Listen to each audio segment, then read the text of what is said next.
नमस्ते, जय श्री किचनमध्ये तुमचं पुन्हा एकदा स्वागत आहे. तर आज आपण बनवणार आहोत आलू टिक्की बर्गर. तर चला बघूया कसं बनवणार आहोत. तर मी इथं इंग्लिश ओव्हनचे 2 बर्गर बन घेतलेत व मी आलू टिक्की घेतलेत आहे ज्या मी स्टोअरमधून आणलेल्या आहे.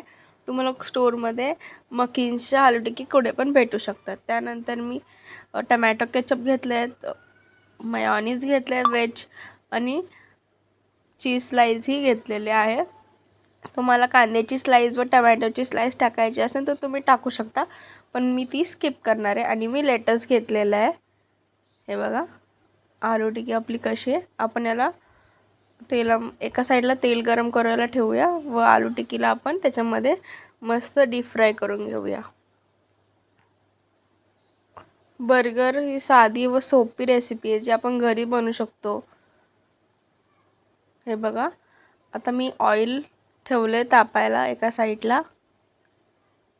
आपलं ऑइल हे तापलेलं आहे. फास्ट गॅसवर मी ठेवलेलं होतं. आता याच्यामध्ये मी आलू टिक्की आपण याच्यामध्ये टाकणार आहोत. हे बघा मस्तपैकी अशी फ्राय होती आहे. पण दुसरी टिक्की टाकली आहे ती पण छान अशी फ्राय होती आहे.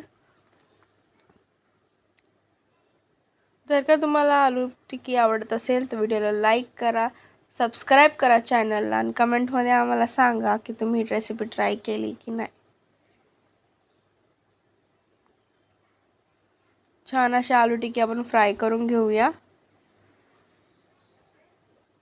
गरम तेलामध्ये आलू टिक्की मस्त कुरकुरीत अशी फ्राय होते. हे बघा 3 ते 4 मिनिटानंतर आपण दुसऱ्या साईडला याला पलटून घेऊया.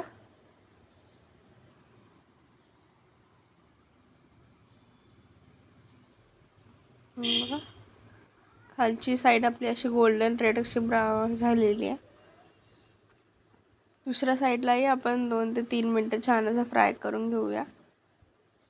जर का तुम्हाला आलू टिक्की घरी बनवायची असेल तर त्याची रेसिपी तुम्हाला हवी असेल तर आम्हाला कमेंटमध्ये सांगा. आम्ही नक्की ती रेसिपी बनवून सांगू तुम्हाला कशी बनवता. पण ही आम्ही मकीन्समधून आणलेली आहे.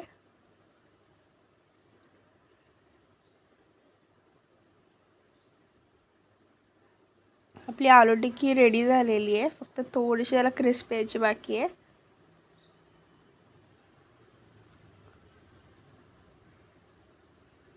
त्याच्यासाठी आपण अजून 2 ते 3 मिनिटं त्याला आतमध्ये ठेवूया तेलामध्ये आणि मस्त फ्राय होऊन देऊया. आता मग पलटून बघितली तर त्याला मस्त अशी क्रिस्प आलेली आहे. दुसऱ्या साईडलाही तशी क्रिस्प येण्यासाठी आपण अजून 2 ते 3 मिनिटं ठेवूया. आपली आलू टिक्की रेडी झालेली आहे म्हणून मी काढून घेतलेली आहे. तर हे बघा मी आता बर्गरचे बन्स घेतलेले आहे, मेयोनीज घेतले आहे, टमॅटो केचप घेतलं आहे व मी ब्रेड स्लाइस चीज स्लाइस घेतलेत व मी लेटस पण घेतलेले आहेत. तर मी आता याच्यामध्ये आपलं हे टाकणार आहे मेयोनीज. हे बघा दोन्ही साईडला मी सेम असं मेयोनीज टाकलेलं आहे. त्याच्या संगे मी टमॅटो केचपही टाकलेला आहे.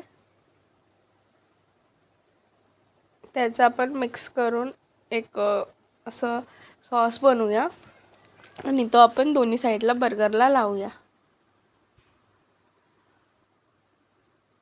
हे बघा मुलांना टमॅटो केचप आणि मेयोनीज जास्त आवडतं म्हणून आपण हा जास्तच लावलेला आहे.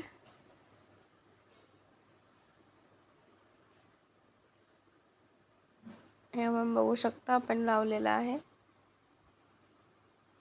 त्यानंतर आपण आपली आलू टिक्की ठेवून त्याच्यानंतर आपण जो लेटस आपण वॉश करून त्याला ड्राय करून घेतलेला आहे व त्याच्यावर आपण आलू टिक्की ठेवूया. यामध्ये तुम्ही टमॅटोची स्लाइस व कांद्याची स्लाइस पण ॲड करू शकता, पण आमच्या घरी खात नाही मुलं लहान टमॅटो आणि कांदा कच्चा, म्हणून आपण त्याला स्किप केलेली आहे. त्यावरती आपण चीज काढून टाकलेले आहे व आपण बर्गर बन ठेवलेला आहे. हे बघा आपला बन असा रेडी झालेला आहे. किती छान आपला बर्गर असा दिसतोय, एकदम मॅकडॉनल्ड्स बर्गर दिसतोय. आवडला असेल तर लाईक करा, शेअर करा व कमेंटमध्ये आम्हाला सांगा की तुम्हाला ही रेसिपी कशी आवडली. Thanks for watching.